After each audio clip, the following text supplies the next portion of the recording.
All right, there's John and Aja there at the Skoolie UP up in Michigan about a week or so ago. Full tiny house, having some good weather up there, and then but the sun came out, didn't it? Oh yeah. And of course, Moo Moo and Aja, aka Pandemonium, there.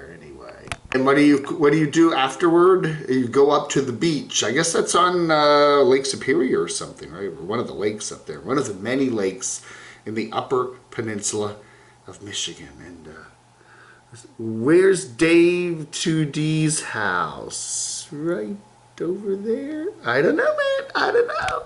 Now, this is a video you gotta watch if you're trying to learn how to do a YouTube channel properly, okay?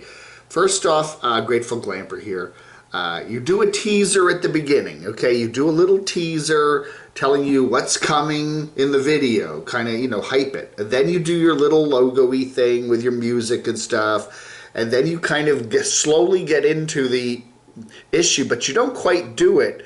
And then you make a little announcement that please watch till the end because there's stuff coming at the end that you're going to really want to see.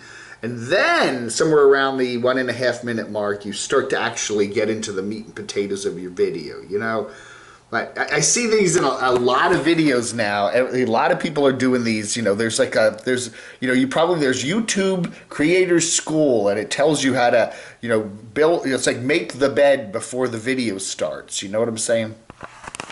And don't forget to watch until the end because there's still some important things coming up at minute 9, right?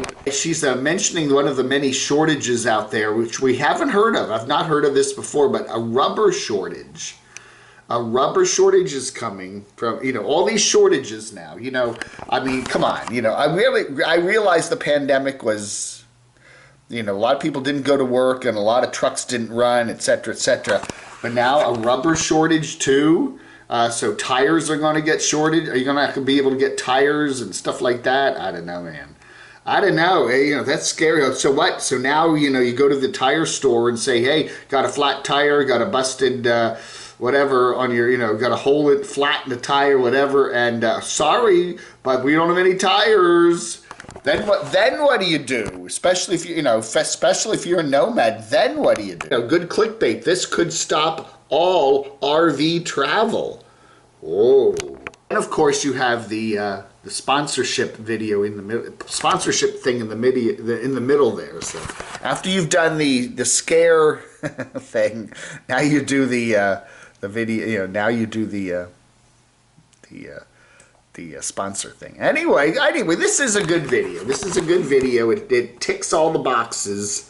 But and it does kind of scare you, right? Oh goodness, what am I going to do now if I can't get the tires I need? You should go out and hoard tires. If you find the size tire your vehicle needs and rush right out to the tire store and stock up, right? Because you never know, right? They're in the Detroit area and they had to have tires FedExed in from other tire stores elsewhere because the local tire stores did not have the size they needed. So it's already here.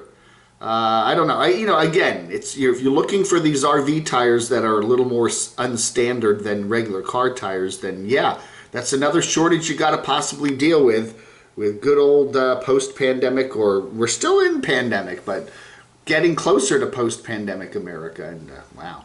I don't know, man.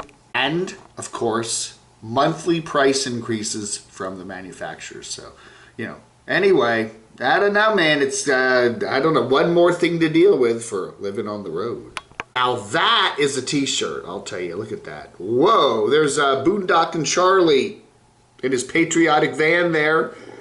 And he's got engine trouble delaying a road trip. So he's driving down the road and he notices the smoke coming out of the back of the vehicle, and he hears a belt squeal up in the engine, and uh-oh, something's going on. Leaking antifreeze and all that other stuff anyway, in Ohio.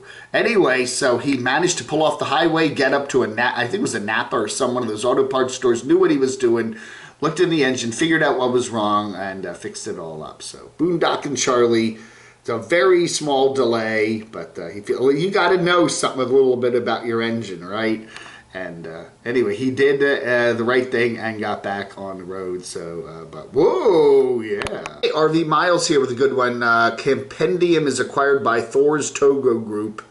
If you don't know what any of that means, I guess you don't use apps for your RVing and traveling. So anyway, if you do, there might be some changes. So Compendium, if you're looking for campgrounds and stuff like that, check out the video and you can learn more about that. Off-grid country, off-grid back adventure. I always get this channel mixed up. Off-grid backcountry adventures, and his beautiful doggy Sierra.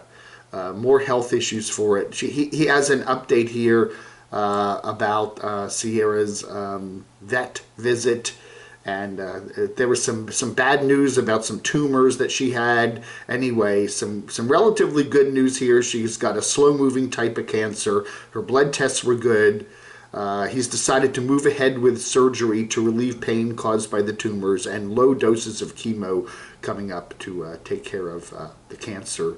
And so, it's a much more upbeat message from Off-Grid Backcountry Adventures regarding the doggy. And so, hey, you love your dog. You want them to live as long as they possibly can, obviously, but at the same time, you want them to be as comfortable and pain-free as possible. And it's a balancing act, sometimes difficult, but if you love them, you do what you have to do for them, right? Anyway, good stuff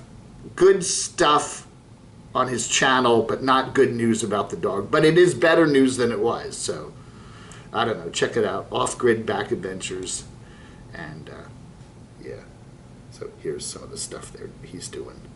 Yeah, fly fishing in the Rocky Mountains. Yeah, ooh, yeah. It's gonna get. His name is Brian. Okay, Brian. Remember, Brian with an I, not a Y. Okay.